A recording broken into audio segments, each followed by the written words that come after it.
Imagine this scenario for a second. Just put yourself right in the middle of your workplace. Okay. Like maybe it's a Tuesday morning, right? The ambient noise is just humming along, and you are completely unapologetically zoned out. Just staring off into space. Exactly. You are standing there having this wildly explicit, like, pulse-pounding daydream about one of your local regulars. Oh, wow. Yeah. You are vividly imagining, peeling off his tight black t-shirt. You're mapping out this intricate, sprawling tattoo that takes up his entire back. A whole back. Right. And you can practically smell his citrus shampoo mixed with the scent of his cologne. I mean, you are entirely lost in the absolute heat of this private fantasy. And then reality hits. Yes. You snap back to reality, you blink, the fog clears, and that exact same man is standing right in front of you. Oh, no. Literally 2 feet away. He's leaning over the counter, staring at you with these piercing blue eyes, and he has this slow smirk on his face, like he's seemingly aware of the exact places your mind was just wandering. That's terrifying. It really is. It's the ultimate collision of your most guarded private fantasy and your jarring external reality. Yeah, and that kind of sudden collision is fascinating from a physiological standpoint. Really? How so? Well, your brain is essentially caught between two entirely different states of being. In the fantasy, your nervous system is relaxed. Yeah. Right? Dopamine is flowing. You feel completely safe to explore desire. Right, because it's all in your head. Exactly. But then reality crashes in. Your amygdala fires up, your cortisol spikes, and you experience this rush of absolute vulnerability. You're exposed. Exposed is the perfect word. And that feeling of exposure is exactly where we are starting today. So welcome to the deep dive. Glad to be here. Today we are immersing ourselves in the source material from the contemporary romance novel Inside Out by Lauren Dane. A really interesting text. It is. And look, if you are listening to this and thinking, wait a minute, a steamy romance novel featuring a heavily tattooed, motorcycle riding alpha male hero. Right. People might make assumptions. Yeah. Like, are we just sitting around doing a spicy book club recap? I need to stop you right there. Because the answer is a definitive no. Not even close. I mean, what we have in these sources is a remarkably layered, psychologically dense text. Yeah.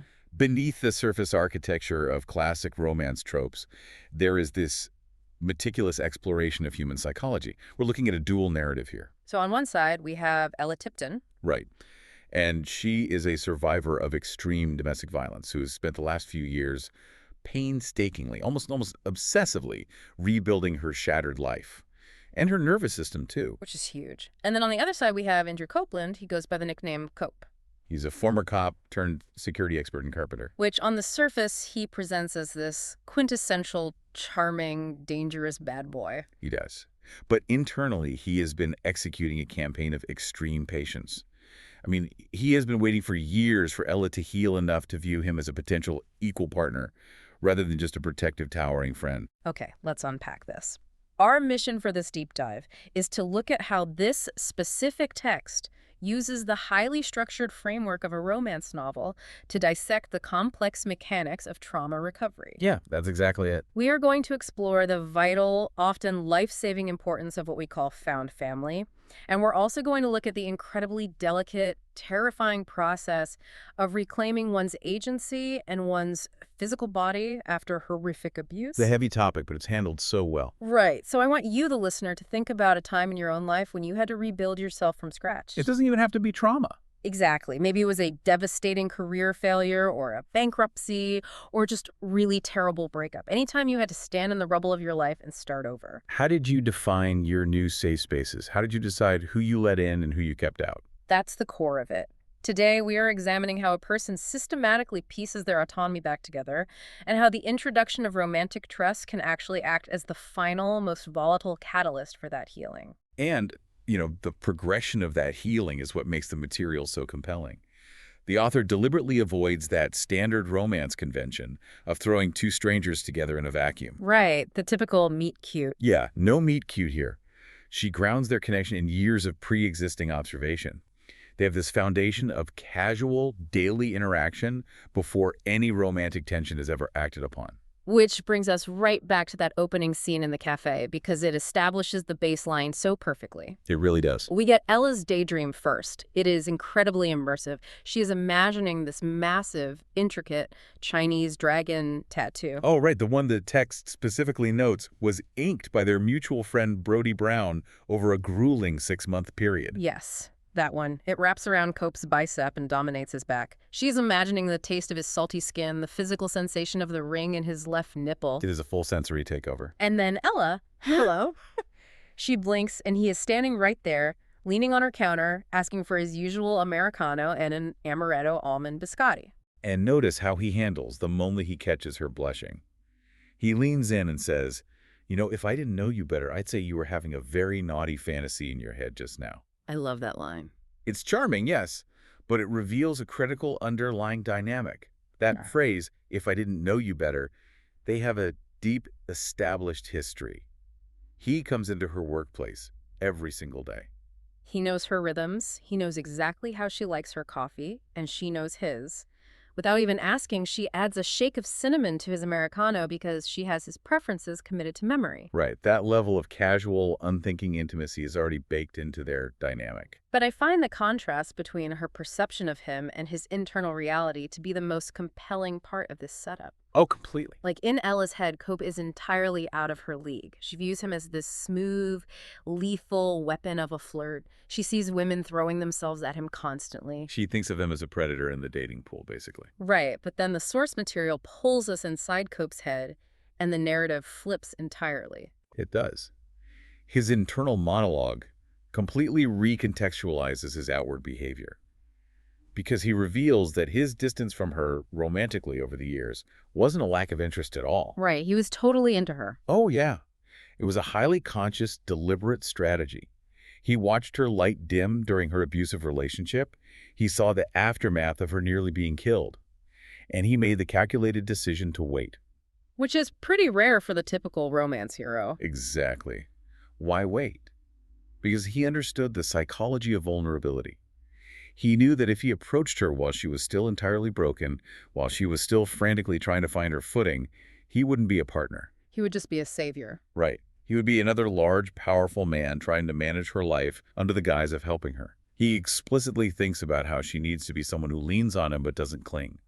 Someone who needs but doesn't depend. Okay, I hear what you're saying about his internal nobility, but let's be real for a second. Okay, hit me. If a friend of mine who just survived a violently abusive relationship with a controlling man told me she was daydreaming about dating a massive, heavily tattooed former cop who rides a motorcycle and has a reputation as a playboy, Your alarms would be going off. my alarm bells would be absolutely deafening. On paper, Cope sounds like exactly the wrong kind of guy for a traumatized woman. I mean, I get that. He literally projects danger and physical dominance. How does a survivor's nervous system bypass those massive visual red flags? Isn't she just gravitating toward another source of overpowering male energy? That is a very common assumption, and it's exactly the tension the author is playing with. What's fascinating here is how the text deliberately subverts that exact bad boy trope by contrasting visual danger with behavioral safety. Behavioral safety, I like that. Right, so yes, Cope's physical appearance projects danger, but his actions consistently project fundamental, unshakable safety. Let's look at his profession. He's a carpenter and does security, right? Exactly. He isn't out starting bar fights or engaging in reckless thrill-seeking. In his spare time, he painstakingly restores old, broken houses. His actual business is installing security systems. Oh, and there's that great detail about Mrs. Morgan. Yes. We learn about a specific moment where, instead of rushing off to a party or a date, he spends hours sitting in the living room of an elderly client, Mrs. Morgan. Right, he just sits there with her. He drinks tea with her and walks her through her new alarm system over and over again until her anxiety subsides and she feels secure. He represents controlled, protective strength. That is the direct antithesis of the destructive, out-of-control power her abuser wielded. Exactly. I love that distinction. It is the fundamental difference between power used to subjugate and power used to shelter. I mean, a hurricane and a load-bearing wall are both incredibly powerful, right? That's a great way to put it. Yeah, but one destroys your house and the other keeps the roof over your head. You see that safety in their conversational banter, too. Oh, the snow camping conversation. Yes. There's this great interaction where Cope is talking about his recent hiking trip in the Olympic Mountains. He mentions snow camping, and he has this internal romantic desire to take Ella camping. He wants to show her the beauty of the outdoors, to be the one to introduce her to nature. Right. And Ella just completely, unapologetically deadpans it. She shuts it down immediately. She really does. She tells him that snow camping is for the insane. She points out that her personal idea of roughing it is a cabin that only has high-speed internet instead of ultra-high-speed internet. Which is so relatable. It is. And she jokes about how going into the mountains would just result in her getting third-degree sunburns and gaining 8,000 more freckles. Which, by the way, he later internally notes that he loves and wants to lick every single one of those freckles. Of course he does. But the crucial takeaway from that banter isn't just that it's cute. It's that she doesn't shrink away from him. She disagrees with his idealized vision of a date comfortably and immediately. And she makes self-deprecating jokes. Right. For a survivor of severe abuse, that level of comfortable disagreement is a massive glowing indicator of psychological safety. Precisely. Because, consider the alternative. If she still felt threatened by male power, she would be engaging in a trauma response known as fawning. Oh, like people-pleasing to stay safe. Exactly. She would be modifying her preferences to match his. She would pretend to like the idea of snow camping just to keep him happy and avoid conflict. Oh, yeah. The fact that she can mock his hobby means she isn't walking on eggshells. She feels entirely safe to be her quirky, indoor-loving self around this very outdoorsy alpha male, knowing he won't punish her for having a different opinion. But to truly grasp the magnitude of why this comfortable, breezy banter is such a hard-won victory. It took years to get there. Yeah, and to understand why Cope felt he had to wait years to even attempt to cross the line from friend to suitor, we have to look backward. We have to examine the environment that stripped her safety away in the first place. We had to look at the architecture of her trauma. Right. And the source material does not shy away from the brutal reality of what Ella survived. No, it is very explicit. We are given a very visceral, grounding flashback to her life with her ex-boyfriend, Bill. Ugh, Bill. Yeah. The scene paints a picture of systemic terror. She is walking home from her car in the dark. It is freezing out, like 38 degrees outside. So cold. Right. She'd been visiting her cousin, who teased her about being cold. But Ella is rushing. She is practically running because she knows she has to be back to the apartment on time. Because if she's late, there are consequences. Exactly. She had even meticulously prepared Bill's favorite dinner, pork chops and mashed potatoes, hoping the meal would act as a buffer to keep him calm and let her minor infraction of staying out slightly past his curfew slide. The psychological weight embedded in those seemingly mundane details is staggering, like the hypervigilance, the constant mental calculus of trying to appease an abuser. It's exhausting. Making the favorite dinner to offset the perceived disobedience. It is a textbook illustration of living within a cycle of coercive control. You are managing someone else's emotional volatility with every breath you take. And the tragedy of coercive control is that the appeasement never works. The rules constantly change. They always move the goalposts. They do. Because despite her rushing, despite the pork chops, Bill jumps out from the hedges outside her apartment building. He grabs her, drags her out of sight into an alley, presses her violently against a brick wall, and begins to choke her. It's horrifying. The narrative describes the darkness physically closing in on her vision as she loses oxygen.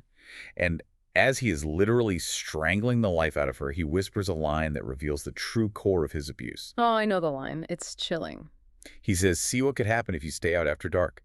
No one would miss you but me. I'm all you have, Ella." I'm all you have. That phrase just turns my stomach because it perfectly articulates the end goal of an abuser. Total isolation. Exactly. Domestic violence, as we see in this text, is rarely just about the physical act of striking someone. It is fundamentally about the systematic dismantling of a person's identity and their support network. It's control, pure and simple. Right. Bill didn't just physically assault her. The text reveals he dictated her clothes. He controlled how she looked. He systematically alienated her from her friends. He even dictated what political party she was allowed to vote for. Which is insane. He engineered a reality brick by brick where she was entirely isolated and believed she was nothing without his permission to exist. And when you understand that level of psychological erasure, you understand why Ella's recovery takes years. It's not just a matter of moving out. Not at all. When Bill nearly kills her and is subsequently incarcerated, Ella isn't just left with physical bruises. Her entire sense of self, her entire locus of control has been razed to the foundation. This explains her intense, lingering somatic trauma responses. Even 4 years later. Even 4 years later, her nervous system is still fundamentally dysregulated. And we see that dysregulation in her ongoing battle with agoraphobia. She describes these terrifying moments where she will drive to a brightly lit grocery store in the middle of a Tuesday, park her car, and suddenly get so paralyzed by an inexplicable wave of fear that she cannot physically force her hand to pull the door handle. She's just trapped in her own car. She has to sit there, frozen, until the panic subsides. She hides the physical scars on her body under long pants and long sleeves, regardless of the weather. But the detail that absolutely broke my heart was her nightly ritual.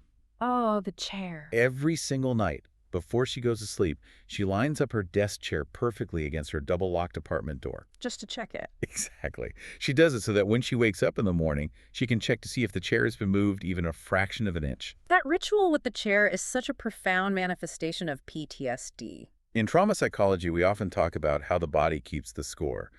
Logically, her prefrontal cortex, like the rational part of her brain, knows Bill is in prison. Right, she knows he can't get her. She knows her apartment building has a security door. She knows her own door has multiple deadbolts. But her autonomic nervous system does not know what year it is. Her nervous system is still trapped in that freezing alleyway. Wow. Yeah.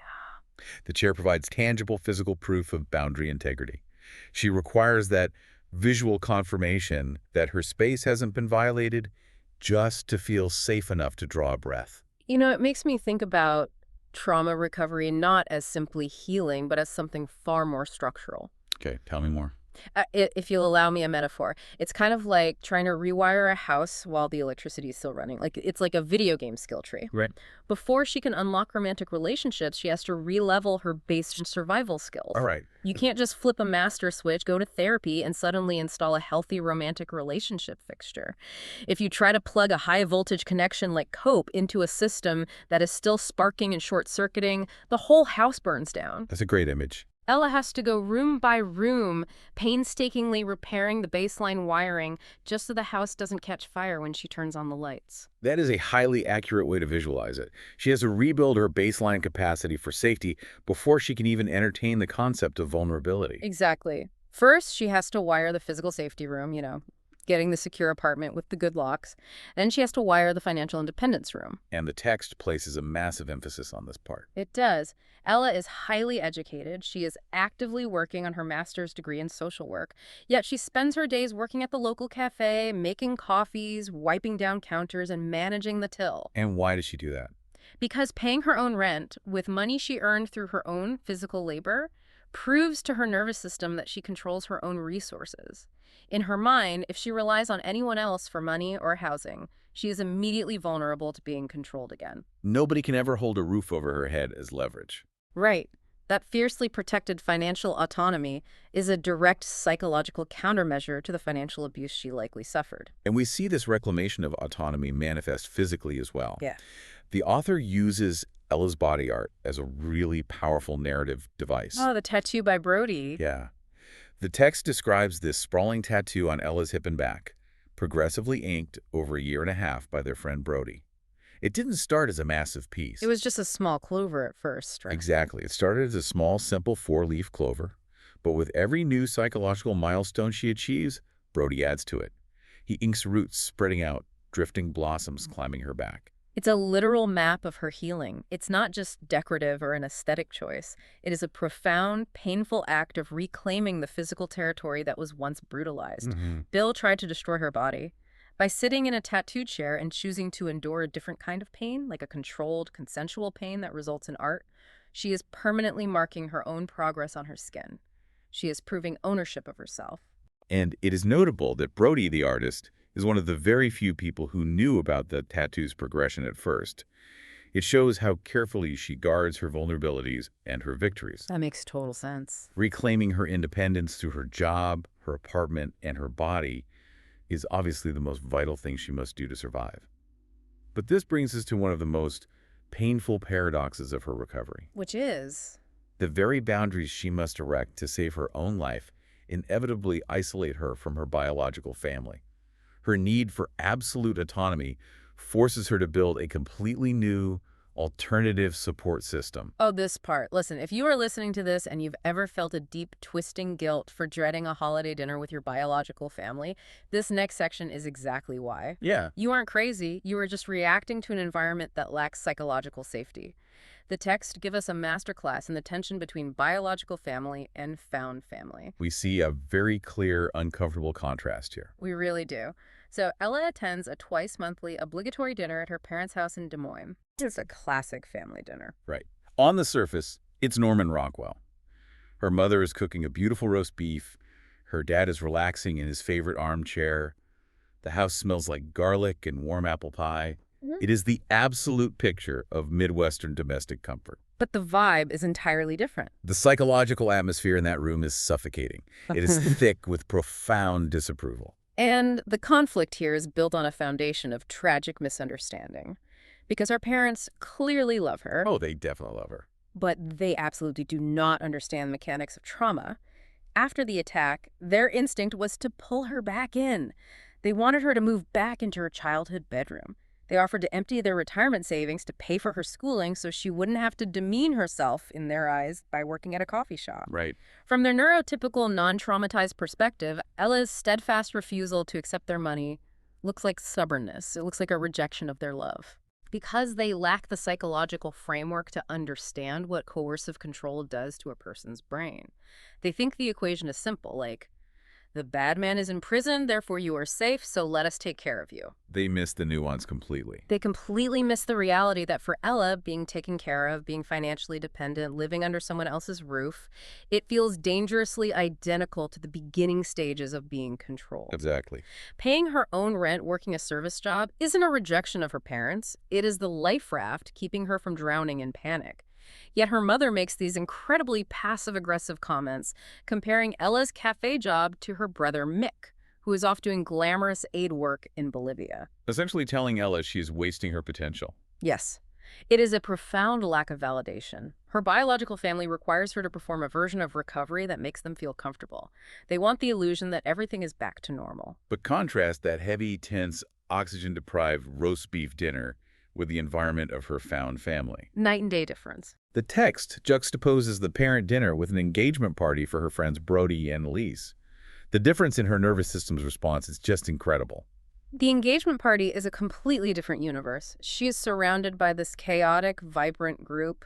Brody, Elise, Aaron, Todd, Ben, Adrian, and Brody's little daughter, Rennie. It's loud, it's messy. Yeah, this group is unconventional, loud, and unconditionally supportive.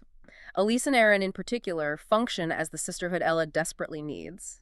We learn a detail that blew my mind. Aaron actually facilitated Ella's intensive trauma therapy. Oh, how she paid for it through the cafe's insurance. Yes.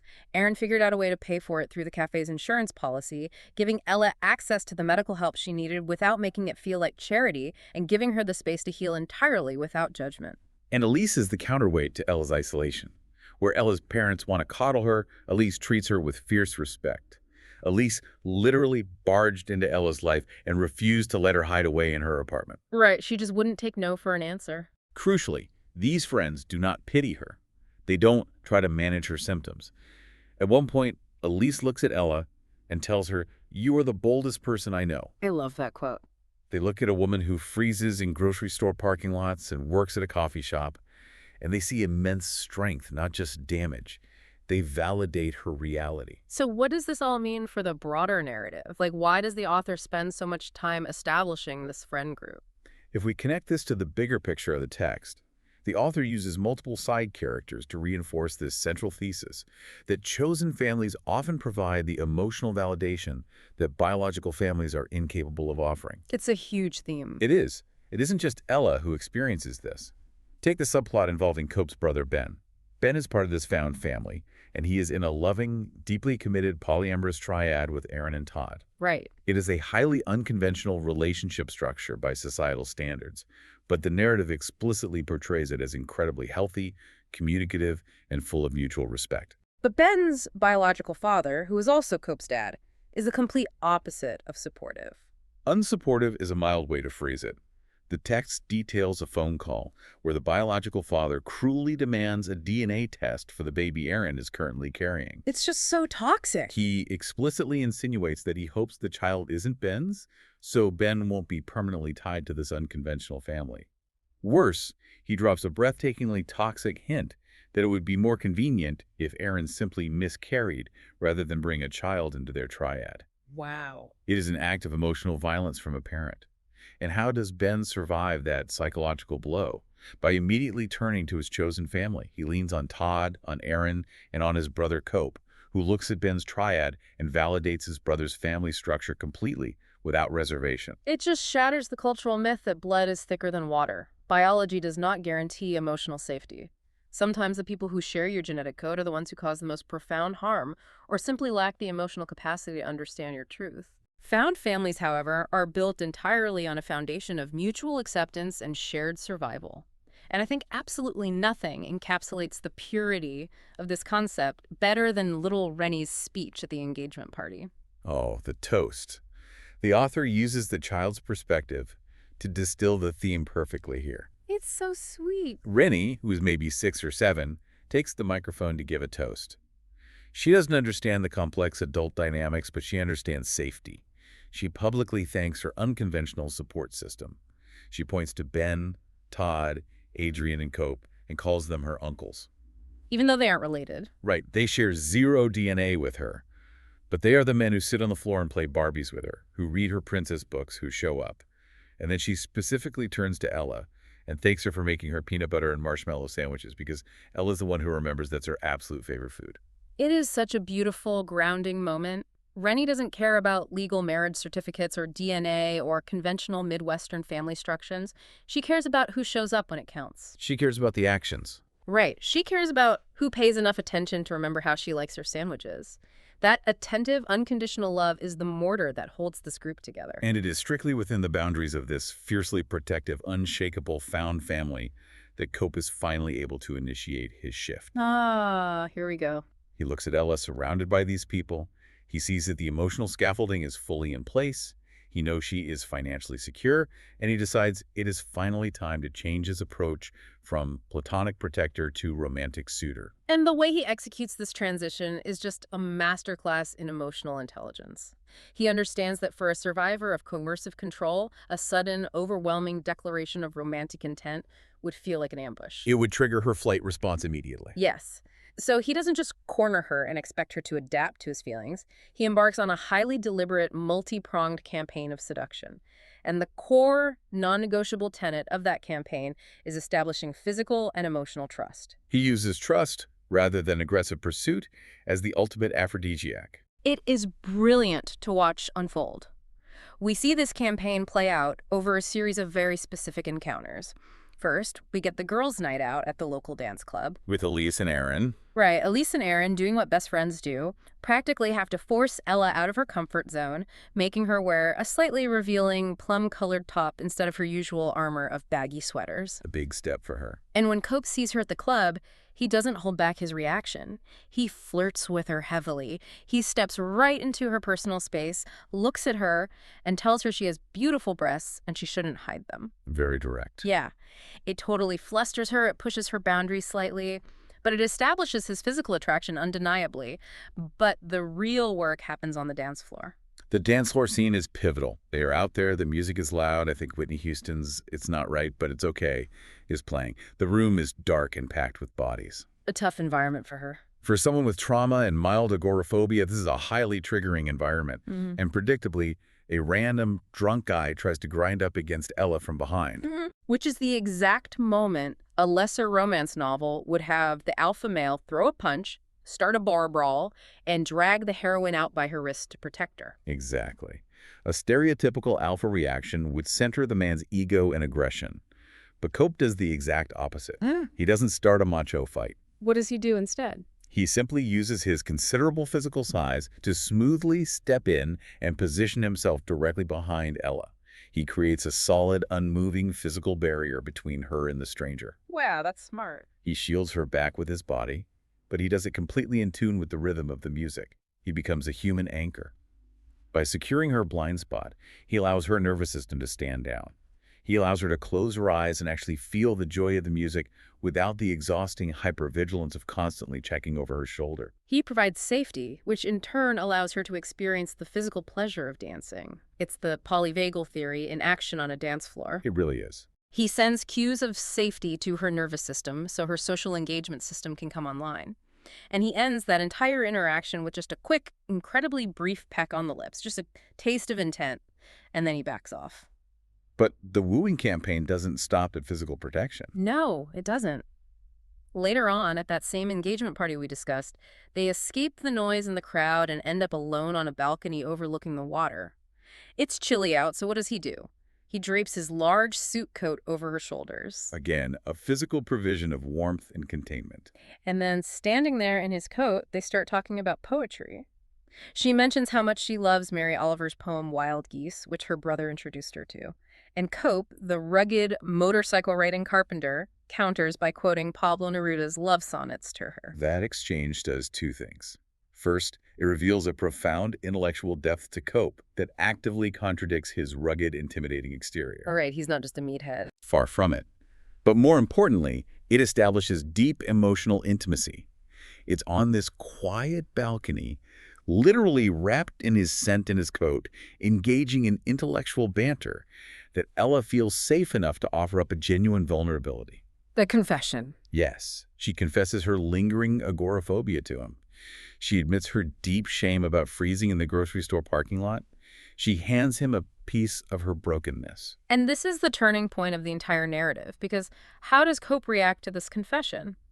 A lot of people would pity her. Oh, yeah. A lot of well-meaning men would say, oh, you poor thing, you never have to go to the store again. Give me your list, I'll do your grocery shopping for you. Which sounds nice, but But it would actually just enable her fear and reinforce her dependence. Cope doesn't do that. Instead, he puts on his professional hat as a security expert. He coldly and logically analyzes her apartment security, validating for her rational brain that she's objectively, physically safe from Bill. And then he offers her a tool. He offers to teach her self-defense, one-on-one, in a gym. His response is incredibly shrewd. He identifies the actual root of her agoraphobia, a profound lack of internal control. He knows that an environment can have 10 deadbolts and a security guard, but if you do not feel safe inside your own physical body, the external environment doesn't matter. Exactly. By offering self-defense training, he isn't offering to protect her. He's offering her the tools to reclaim her own physical autonomy. He looks at her and says, "We can kick fear's ass." Okay, I have to stop you here because I have a major glaring question about this dynamic. All right, what is it? I see the intention, but by becoming her self-defense instructor, isn't Cope inherently putting himself in a massive position of authority over her? It's a valid concern. Right. Like, she's the traumatized novice. He's the highly trained expert. She's the physical victim. He is the former cop. They're about to engage in physical combat training. How on earth does the author ensure this dynamic remains an empowering experience for Ella, rather than sliding right back into a paternalistic, male-dominated power dynamic? That is the critical tension of this specific narrative device, and if handled poorly, it would ruin the character arc. But it is handled expertly. How so? The author ensures the dynamic remains empowering by having Cope explicitly and consistently frame the lessons as a mutual partnership, never a dictatorship.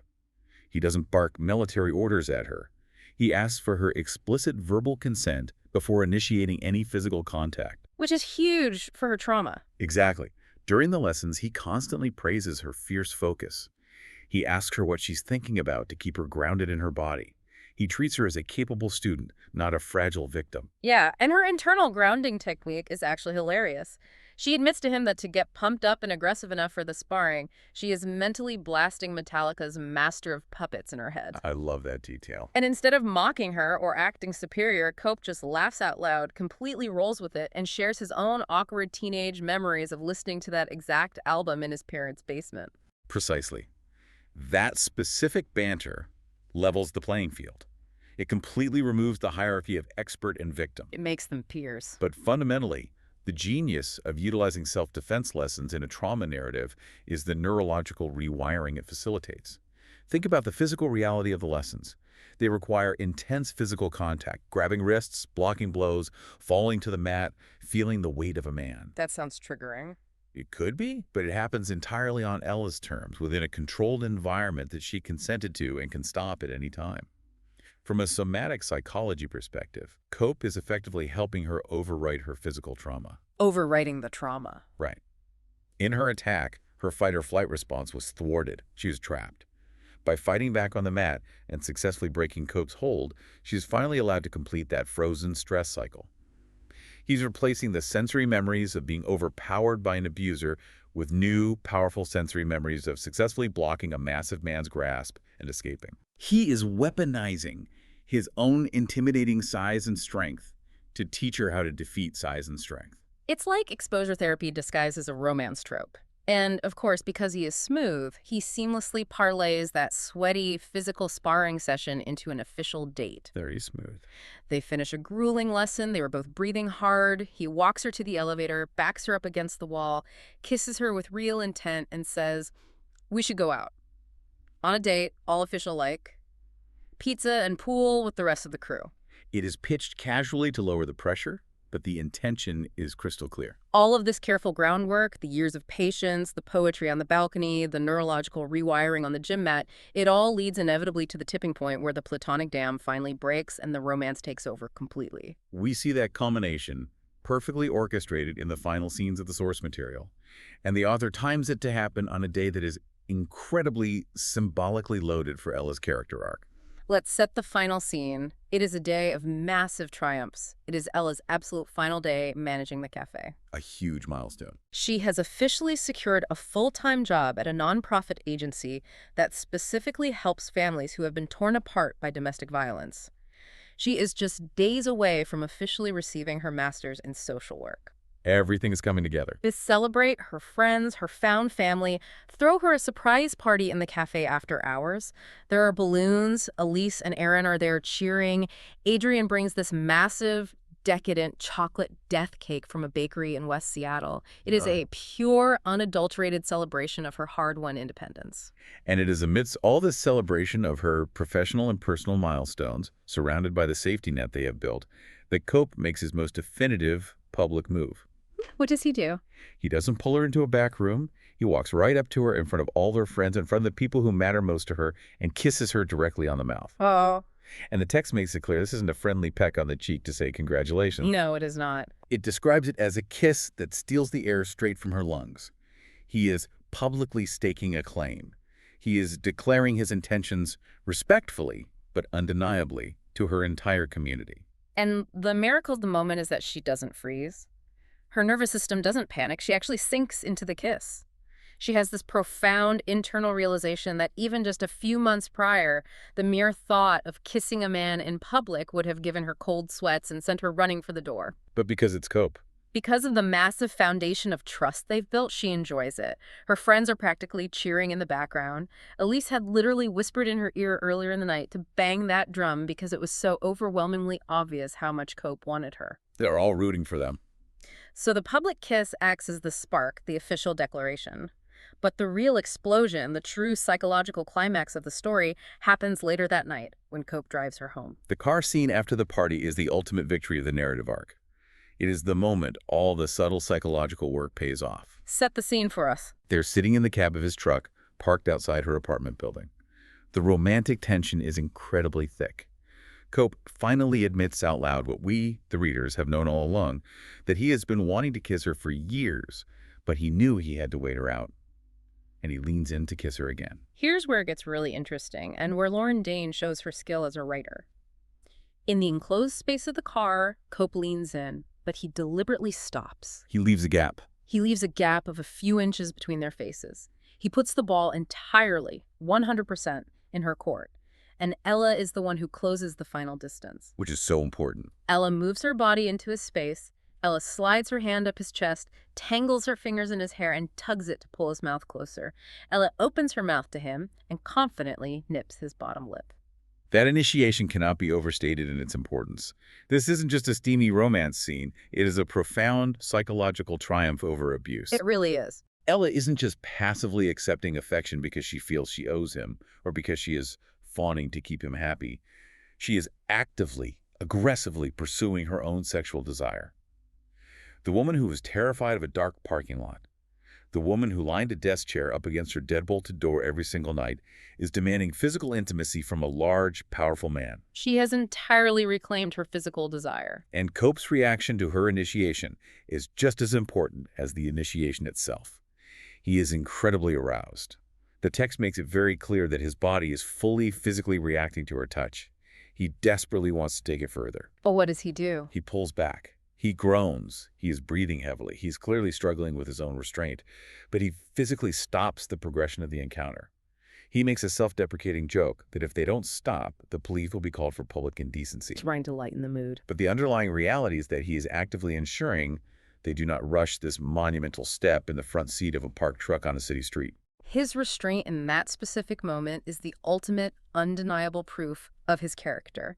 He honors her agency and her emotional pacing far above his own immediate physical gratification. He gives her space. He gives her the space to process the massive shift that just occurred. She initiated, she tasted her own power, she felt her own desire, and now he is giving her the time to integrate that newly reclaimed agency without overwhelming her nervous system. He proves definitively that he respects her boundaries completely. He will not take more than she is ready to give, even when she is the one offering. The integration of all these narrative elements occurring in the exact same week is just a beautiful piece of storytelling. Look at where she stands at the end of this excerpt. She finishes her rigorous master's degree. She gets a full-time professional job where she will actively use her own horrific trauma to help other victims of violence navigate the system. Which is so empowering. She is finishing the progressive tattoo on back, permanently marking her milestones into her skin. And she confidently initiates deep, vulnerable physical intimacy with a man she completely trusts. It is the holistic reconstruction of a human being. We are watching a shattered person put the final, most complex pieces of their identity back together. It really is remarkable. It makes me think of a metaphor that feels a bit more accurate than my earlier wiring analogy. The journey we've tracked today feels like watching someone meticulously build a massive, complex ship in a dry dock. Oh, I like that. Getting the degree, securing the job, building the chosen family, paying the rent in the cafe.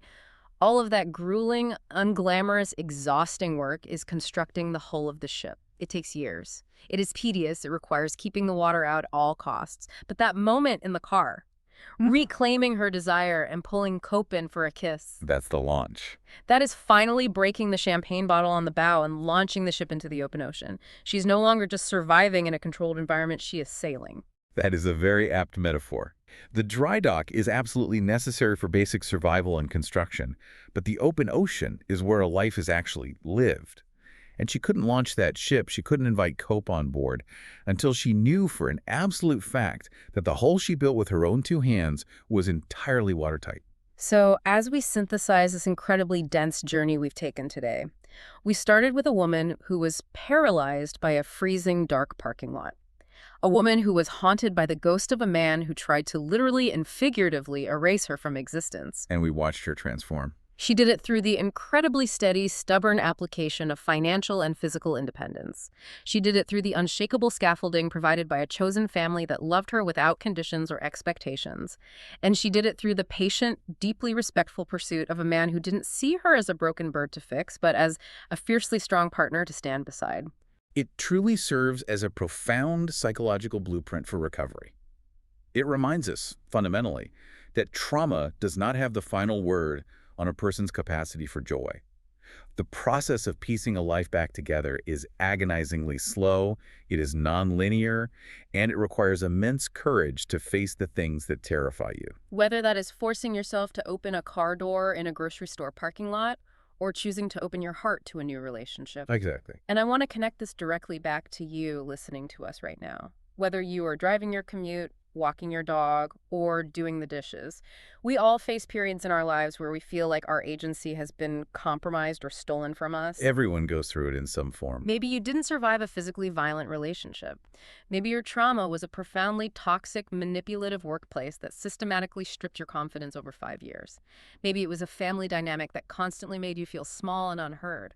Or maybe it was just a brutal series of life circumstances that left you feeling entirely out of control of your own destiny. Ella's journey in this text is a stark, empowering reminder that rebuilding yourself requires deliberate and, frankly, sometimes frightening choices. You have to choose to pay your own way. even when it's exhausting. You have to choose to establish boundaries and walk away from people who diminish you, even if they share your DNA and sit across from you at a holiday table. And most importantly, you have the absolute right to carefully, ruthlessly curate the people who get to stand beside you during your rebuild. You are always allowed to demand safety before you offer vulnerability. You are allowed to build a chosen family that celebrates your strength rather than managing your damage. Yes, you get to choose exactly who is allowed in your dry dock while you build your ship. And as we wrap up this deep dive today, I want to leave you with one final lingering thought to mull over. We have this pervasive, very modern cultural narrative that trauma recovery is an entirely solitary internal The battle. lone wolf idea. Exactly. We are told that you have to go into a cave, do the inner work completely alone, and emerge perfectly seamlessly healed before you are allowed to engage with the world or enter a relationship. But looking closely at Ella's journey, is that actually true? Does true total healing actually require the mirror of another person? Right. Do we eventually reach a point where we need a friend, a chosen family member, or a romantic partner who can look at our physical and emotional scars, trace the history of our pain, and reflect back our strength instead of our damage? It's a beautiful, challenging question. It suggests that while we must build the foundation alone, the final act of healing might just be relational. Think about who holds that mirror for you in your own life, or maybe who you hold that mirror for. Until next time, keep diving deep.